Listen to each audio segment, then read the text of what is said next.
Well, as many of you guys watch my channel and whatnot, you all know about my BMW, but obviously I have a winter beater, or just a beater in general for commuting back and forth to work because I work about 25 miles away. It's my Nissan Altima, and it was misfiring at idle for almost a year, and we had loss of compression in cylinder 4, and I pulled the head off.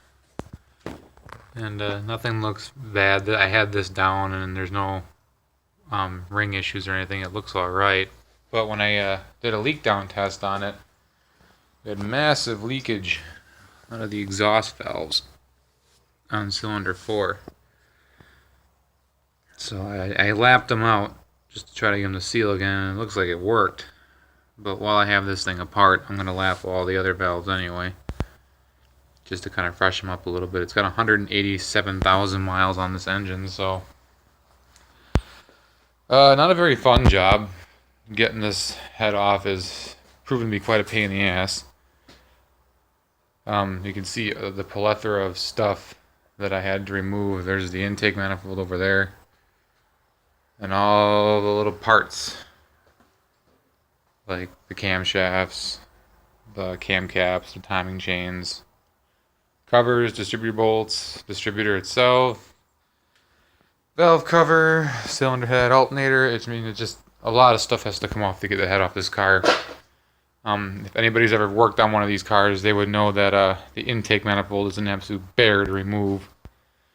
So I removed the head with the intake manifold attached to it, and it was a little easier to get it off. But a couple more points I want to make out to anybody who has one of these 2.4 Altimas is while you're in here, I'm having knock sensor codes once in a while, so I'm going to change the knock sensor, which is right here. It's super easy to get at right now. It'd be stupid for $30 not to change it right now. And the PCV valve, this little guy right here, I can't get it out right now, but yeah, change that too.